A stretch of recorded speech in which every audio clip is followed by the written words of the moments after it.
Welcome to the Voice of Retail podcast. My name is Michael LeBlanc, and I am your host.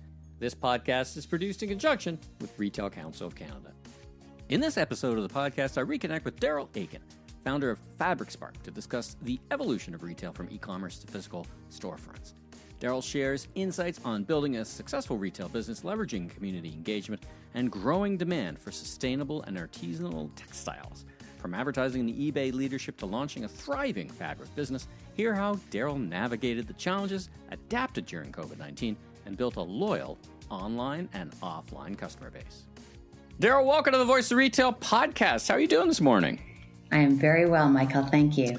It has been a minute since you and I had spoken and been in the same room. We crossed paths many times, and then we didn't cross paths for years. So I was so thrilled to see your name pop up. I think someone had recommended your store, and I'm like, you're a retailer now. Let's talk about this. So welcome. Thanks for taking time to join me.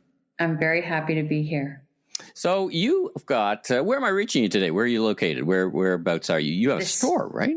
I do have a store. The store is at 1992 Danforth, just west of Woodbine. In Toronto? For my yes. national and international customers, the great city of Toronto. Yes. Yeah. In the East End of Toronto. Mm-hmm. We're open Tuesday to Saturday, 11 to 5. There you go. And you got an online site. We're going to get into all that. Definitely. That great stuff. Now, you've got quite a history of accomplishment in retail and around retail, classic retail, and then very new retail. Take us through for a few minutes. I know a bit of your background, but take the people through your background, and then we'll get to what you're doing today. But talk about your journey. What did you do for most of your life, and then we'll talk about what you're doing for your life right now. Sure. I was in advertising and marketing for over 30 years, so I'm really an old person now. Experienced. Experience. I have a lot of experience. And quite a lot of that, I had a wide range of clients over the years, pharmaceutical, packaged goods, financial services, etc. But a pretty consistent thread throughout my career was working on retail business and then e-commerce. I was lucky enough to work on the launch of Chapters.com. Do you remember that? Yeah, and well. Then it was a Larry Stevenson, right? Yes, yeah. And great business. And then actually I went client side at eBay for about 5 years and really loved e-commerce. It's kind of a brilliant blend of art and science. Anyway, I had the opportunity to sell my half of a digital agency to my partner, which I took because I was kind of done with advertising marketing. I wasn't really having a lot of fun anymore. It's a tough business, and it's really gotten a lot tougher. I think I got out just in time. Mm-hmm. That was about 10 years ago. And to be honest, I started FabricSpark as a bit of a side hustle while I figured out what else I was going to do. I definitely wasn't ready to retire. I have a lot of energy. I like to be busy. So I was talking to venture capitalists. I had some ideas, but I thought I noticed an opportunity. I've been a sewer all my life. I've sewn mainly clothes and bags and home decor things. So I was definitely buying online. I had become a fabric online customer probably 5 years earlier. But I really felt like I had a less than optimal experience in the sewing e-commerce world at that time. So I started FabricSpark because I thought there was an opportunity to create a better consumer experience in this very visual, complex world with huge, basically huge assortments that weren't very well organized. So, and having just come off a digital marketing agency where I'd worked with a really spectacular user experience designer, I had ideas for how it could be a lot better. So I jumped on the Shopify platform and built this little website. I did some research first. I talked to sales reps and everything. Yeah. I started with 200 bolts in my basement And the plan was really just to have something fun to do while I was, more serious about other things. Yeah. But it took over. It's interesting because I do talk to a lot of entrepreneurs where the intersection of the personal and the professional come together. Like just listening to your journey is like, there's got to be a better way. Probably popped into your head like 10 times. Like there's exactly right. And from your background, you could say, whether it's marketing, but I say it's tactile and it's textile both at the same time, right? Yeah. The physicalness of the product and just, and it's interesting because you came from eBay where, the mandate was we're going to open up the world so you can find anything at any price and whatever it was. But even still, there was opportunity within these sectors, right? So much opportunity. There were a lot of online sites. Like there were definitely, and there were, fabric specific platforms that had been created. They just weren't very good. Yeah. They were clumsy and not very intuitive. Fabric stores have very, very large assortments. Generally speaking, it's a very visual product to purchase. And it was hard. It was hard to find what you were looking for. It was hard to find your favorite designer or figure out whether they were selling in meters or yards or half yards or, there's just a lot of digging that had to be done. This is not true anymore, by the way. The marketplace has really evolved and is much more sophisticated. But at that time, this is 11 years ago. There was a lot of friction. And as a customer, it was driving me crazy. So I mean, maybe this is my vanity, but I just thought I could do a way better job. I can do a better job than that. So I did, so. Come on, how hard can this be? Turns out probably pretty hard, but that's okay. Famous last words. Exactly. Yeah, exactly. And so Shopify as a platform, I mean, what it's done, right, since you and I started our career in terms of leveling the playing field. It doesn't make you a better merchant necessarily, but at least it creates a platform for you to grow, right? And when you look back at your various elements of experience from advertising to marketing and working for merchants, what do you think you pulled into your experience that you've built today? What are those kind of 3 or 4 things that really made the difference for you between what you do and what anyone else kind of rolling into that thing can do? What is it that you think, other than passion and energy and obvious interest in the product itself, what do you think you brought to that? That's a great question. I think that list is probably pretty short. I think I brought a strong point of view, which I think is very important in a cluttered market. A very keen focus on community, which I learned from eBay. Right. That was such a critical part of eBay's success. And you could see it. It was palpable when you interacted with sellers or buyers. Like they loved being part of a marketplace, and the environment I'm in, the category that I'm in, really lends itself to community, we tapped into that. It was there. Yeah, you didn't create it. Yeah. You enable it, basically, right? Yes, and we're also we have relationships with other enablers. There are quilt guilds in the city and teaching, our teachers and things like that. Like there's lots of ways to connect with those groups and subgroups, and that from day one has been a real priority for us. And it sounds like an accelerator too. I mean, when I think of e-commerce, when I think of a lot of things, I think of table stakes and differentiators, right? Yeah. And would you say that the community element within your category is and how you marshal that and how you think about that is for you a differentiator? I think it is. I mean, I think I don't want to suggest that other fabric sellers aren't doing it. I think they are. I think we all have those of us who are still around, because there's been a lot of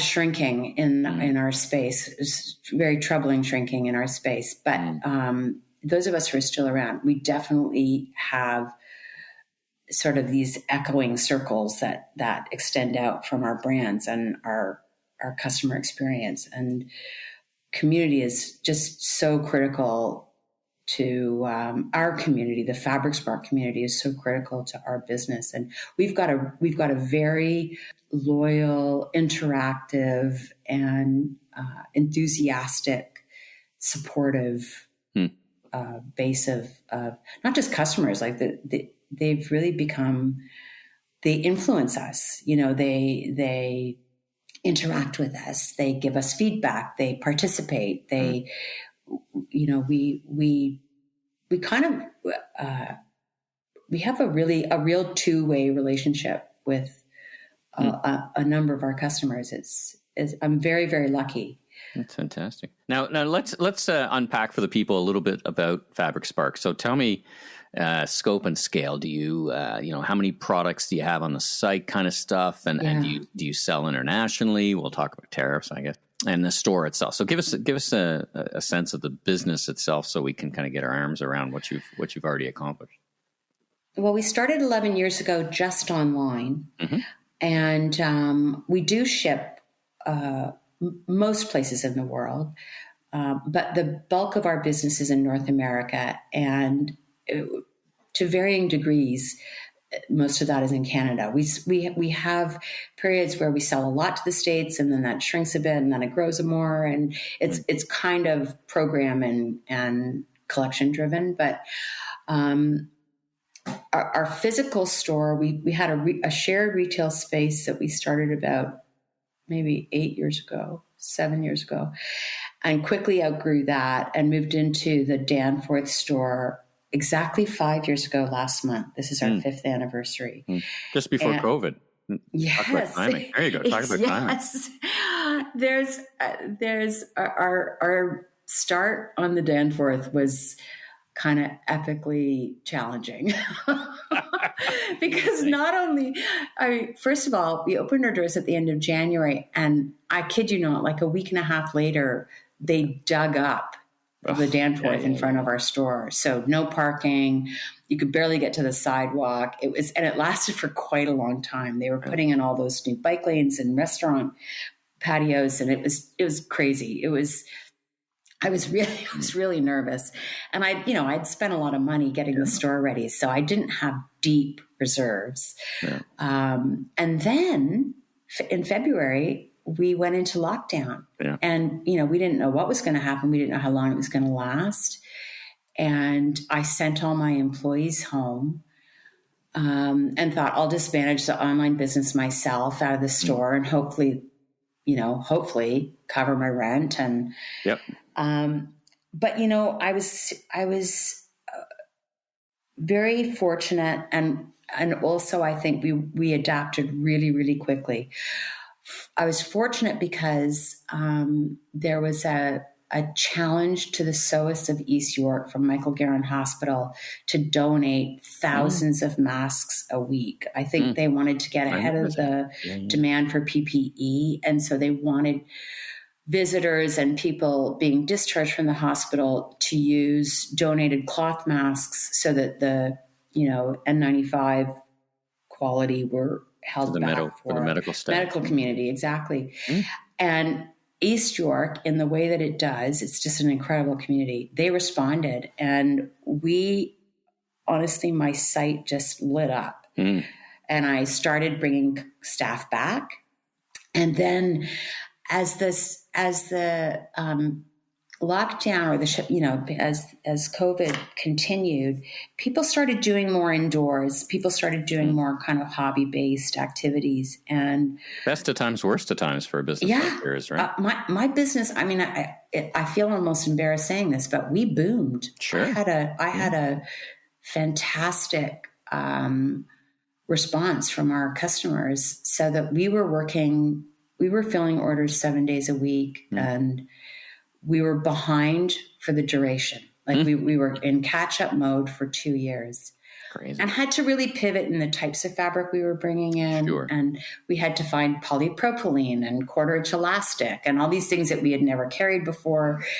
because people were making masks, and then the learning on what you needed for that mask to work was changing. And take me through your thinking about the physical store, because as I talk to many, and this of course there was a time when everyone said there'll be no more physical stores, there'll be this nonsense of a retail apocalypse because you don't need a store anymore. I think it's reached a point. I want to get your perspective on this. It's very hard, particularly in Canada. It's expensive to ship stuff. Do you see the store as a an intersection of that community that you described? Do you see it as sales per square foot, and is it a new customer acquisition model? Is it all of the above? I mean, what was going through your head when you said, okay, I need a physical store now? Because at that time, there was a pretty big thinking that, it was all online and you didn't need a physical store. That was just not the way things are going to turn out. But you went the other way. What compelled you to do that? I know. I did. I have been going the other way for years. I swim upstream. Yeah. Well, to your point, I did not set out to open a retail store. I was actually looking for warehouse space because I'd outgrown my basement. I didn't want to work from home anymore. I felt like I shut in. I was really busy. Sure. I knew the market was growing. I wanted to get out. And small warehouse space is so expensive in Toronto. It was cheaper, believe it or not, to get retail space. So initially I was thinking, well, maybe I'll just get a storefront and be open a few days a week. Yeah. And then I found another fabric retailer who sold quite a different product from mine and said, do you have any interest in sharing this with me? And as I said, we outgrew that shared situation within about 2.5, 3 years max. And so I think partly because we are selling to people who are making a very tactile thing. It's color, pattern, scale, texture. If you are a garment maker, you want to feel it before you buy it. Not always. And certainly for smaller communities, that's not an option. So they're happy to buy online. Yeah. The quilting world is different because they have favorite designers and known manufacturers. Everybody knows what that fabric is going to feel like. And the color reproduction online is pretty good. So I would say online, we have a higher proportion of quilters. And in the store, it's kind of mixed between quilters and garment makers and people making bags and home decor and that kind of thing because they want to see it and feel it. But then the store also genuinely became like this destination and people came and spent time there and we started offering classes. And when I moved to the Danforth, I really invested in the studio so that we had, beautiful new sewing machines, big work tables, cutting space, design walls. I targeted that as once we came out of lockdown as an important part of the physical business. I don't have any ambition to have more locations though. Like this is it. I'm kind of one and done on this. Is that just your own ambition, or do you think there's room? I talk to retailers. It's a special, not big strategy. In other words, I don't need 50 stores. I need one as a destination, and and then you start to stretch. Do I go somewhere else? But really, with the online combined with your physical store, it seems like a 1 + 1 = 3 kind of thinking. Is that how you think of it as well? It's definitely how I think. I really like your comment, special, not big. I think it would be very hard to reproduce what we have with a different team in a different market. And retail overhead is a problem, so it's not that appealing to me financially to take on, managing another location. Sure. So I don't think the upside would be worth the investment. Do you worry? I talk to a lot of independent retailers, and they express their frustration or their worry. Sometimes it's not the first thing on their mind, but people come in, check out the product, and then go search online and find it cheaper somewhere, or go to a mass merchant or something like that. Now, part of that is your assortment. It sounds like pretty specialized, but how do you deal with that? How do you think about that? I guess it's a roundabout way of asking what's your competition looks like in your space? Mm-hmm. Yeah. Well, it's a really good question. And I'm sure there's some version of that. The pricing differentiation isn't that, we're all pretty much competitive. Mm-hmm. The online sellers who sell what I sell, if they're selling what I'm selling, mm-hmm. we're usually very, very close. And if you're buying from somebody else, you've got to pay for shipping, so if you're local, it's usually definitely not worth it. The other thing is, a big part of what I do is curate. Right. And that's what I meant earlier when I said we have a pretty strong point of view. I don't bring anything into the store that I wouldn't sew with myself. That I don't have an idea what I would make with it. And in fact, my website is full of ideas. We have, on every collection we bring in, we say, there's a little section on the product page that says, what's our spark? Like, what would we do? Oh, that's interesting. Because for me, you should be in marketing, by the way. That's very clever. And you travel the world. Like, this is not an easy gig. You off mic, you were saying you were over traveling in India on a buying trip. Like, this is not. You got to travel the world, particularly, I guess, where textiles are made across the world. Just to, you remind me of. We were talking to a great merchant, and her perspective was edit to amplify. In other words, let's not carry everything. Let's have what you called curate, or have a real perspective, right? But you travel the world to figure that out, right? I would love to say that I travel the world to figure it out. I don't really. India was a bit of an exception because we really wanted to go deep on Indian cotton, and I had an opportunity to go and do an extensive workshop on block printing and indigo dyeing, and so I was able to kind of kill two birds with one stone. And while I was there, I stayed longer. I stayed an extra week so that I could do buying for the store. And we just had this big launch in January of all of our Indian fabric, and it was absolutely fantastic. And that is exclusive. That's not something you'd find in other stores. But a lot of what I am able to source, I don't have to go very far to find it. Like there's, I can import from Spain or the UK or Japan or... What's your number one country that you bring in product from? Is it India, those countries, or I'd say probably most of the fabric that we sell is printed in Japan. The cotton might be sourced from other places, and the manufacturers might be all over the world, might be US, British, etc.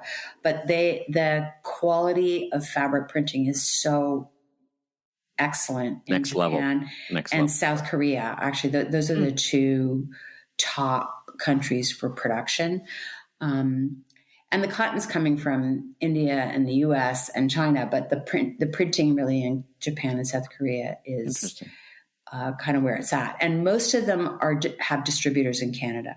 Okay. Most of the sort of sizable fabric companies around the world have a Canadian distributor. So I can access this international, supply without really having to go anywhere. Right here in Toronto. Yeah. Right here in Toronto. Here. I mean, some of them, one of my suppliers is headquartered outside of Vancouver, and one is in Montreal, one is in, outside of Toronto. Like they're not necessarily, but they have plane reps. Right away. No matter what, you're a couple of time zones away. And they all have reps that service us in Toronto. And I also now I buy a lot online. Like through marketplace, B2B marketplace kind of thing. Yeah, since the pandemic, there's a lot less person to person rep interaction. And I have reps who will drop off sample bags, and then I'll call them and tell them what I want. Is that good? Is that an improvement, or is that a hindrance, or is that just neutral to you? Like, is it just the way things are, but you'd wish to have more person to person contact to? Do you know the reps that I see in person are the ones who sell the garment fabrics. So I'm kind of exactly like my customers. I know what I'm looking at now with quilting cotton. I don't need to see it in person. It's very rare that I change my mind looking at a fabric sample. I can anticipate, what it's going to look like and how it's going to sell now. Look at you. And this is all learning curve. Sure. This is, Yeah. It's been 11 years and Yeah. I've had some wins and I've had some not wins. Well, let's talk about not wins for a little second. You mentioned the United States. We're recording this the day after the tariff Trump announcement. So how are you feeling about, and I'm going to ask, I'm going to probably for a little while, I'm going to ask my guests how they're feeling about this and how it might change their business in small or large ways. And it's very early days, but any early thoughts on your business with Americans or to Americans? I think it's a really regretful move. And I support the retaliatory tariffs. Easy for me to say right now, because I haven't, it's early days. I haven't experienced any fallout, but, it's, first of all, it's been very hard to get clear information. I don't think we're going to be directly impacted yet by tariffs on cotton. There aren't any, I've imported in the past, for the past 11 years, and we don't pay duty on cotton in Canada because we don't really have a cotton industry to protect. We pay customs fees, which are crazy, very expensive, but we don't pay duty. All right. Well, listen, so we're all going to have to adjust. I just want to get your perspective on that. And I guess we'll see how and where and all the different ways it affects us. So let's move on to more optimistic things, or more exciting or more interesting things, I guess we could say is what's next for you? Like, as you continue to grow this business and, your mind is spinning in all kinds of different directions. Is it you've talked about, not really want to expand the physical store, but is it different patterns? Is it more engagement? I mean, how does a business like yours, how do you think of growth in a business like yours? We are focused on a few things simultaneously. One is there is a trend in our industry. I think we're seeing a trend that is taking traditional and sometimes ancient methodologies and applying them in very modern design contexts. So, there's a return to hand quilting and hand stitching and embroidery and very exotic arts too. We've had a lot of success with something called Kwandi, which is a very specific style of kind of quilt making, and we're exploring cantha stitching, and so developing out more workshops that appeal to where we think the market is going. And it's also partly driven by what's coming into us from potential teachers. But we're seeing more and more and more of this. The designs are very modern. Like the way these techniques get applied is much more contemporary, but they're really, multi-generational methods of making that are having a real resurgence, especially amongst young people, which is very exciting to see. Very interesting. Very exciting. Yeah. And there's a real rejection of fast fashion. A lot of our customers who are interested in garment sewing are upcycling clothes and doing really amazing original things. And we want to fuel that market. We want to be a destination for those creative minds. So we have fantastic mending workshops and darning and that kind of thing. These amazing skills, and we're very, very lucky. We have an incredible group of teachers who are so talented. I was at the Arc'teryx new flagship store in Soho in New York, and the whole bottom floor is all remade, and they have a huge room of sewers who are just fixing the product, and some is being fixed to be resold, and some is just bring your stuff in and they'll fix it as the art. It. Yeah. Isn't that fantastic? Yeah. I love hearing that. Yeah. I think that kind of sustainability focus is getting more and more important, and we are bringing in more organic fabric, printed on organic cotton. And one of the things we brought from India was this amazing product that's been made for hundreds of years. Kalamkari is the fabric we brought in. It's a brilliant product. It's the base is organic cotton, and it takes many, many steps for them to prepare it. It's all natural dyes. It's set naturally. The mordants that make the dye adhere to the fibers are all natural. We're just finding, and there's a market for that. There's people who are really interested in natural cotton sources. is not the most environmentally friendly product, right? It is a big, to grow a lot of cotton. You know better than I, but my understanding is there's a lot of pesticides and a lot that goes into it at, mass volumes. I guess that's what you're finding. The niche is the organic cotton, right? With less pesticides. Yeah, we're trying to find more sources for more sustainable fabric supply chain. Right. So that's that. I don't know that that's necessarily a growth area, but it's probably an evolutionary area for us. Oh, interesting. And then I think the other thing we're trying to do is just keep fueling the online business, because it really has no capacity issues. The store, we can only, have so many students at one time. We only have so much room, but the online business really has no limits. And would you do live streaming and live stream live stream commerce? I mean, that's I know a few indie retailers that have closed their stores and that's all they do now is this live stream interactive stuff. Is that on the roadmap for you somewhere? Well, we are actually in March. We're starting because this was our 5th anniversary on the Danforth. We launched a series of initiatives happening over the first part of the year. And so the first one, and each of them focuses on a different really key element of our business and our brand. The first one was, our commitment to sourcing amazing, beautiful, unique fabric. And that was the India launch. That happened in January. This month, we're focusing on color. If you ever get the opportunity, Michael, come into our store. Yeah. It's like walking into a rainbow. It's just an explosion. Pictures on the site look amazing, by the way. I get to work in that every day. It's very fulfilling. Wow. It's very stimulating. And so this month we're having a color challenge, which is we pick the colors and we challenge our customers to design their own quilt with it and make it. And our community will vote on the winner. And isn't that fun? Some of our suppliers donated some spectacular prizes. But next month, our focus is on learning. So that's a critical pillar for us. So we're doing streamed free lunch and learn classes every Friday for the month of March. And it's a bit, I'll be honest, it's not necessarily a trial. We did this before during COVID. It's a totally different experience than teaching in person.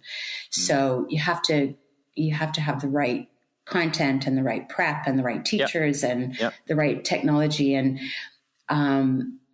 it's different. I mean, you got to have different angles and you got to think differently and you got to bring the energy that may not be there because, it's like the shopping channel, right? Where I spent many years. There's no energy in the studio. You got to bring every bit of energy. You have to bring it. Yeah. You got to bring it. Now you're putting on a masterclass here for marketing and talking, but let me ask you this last question.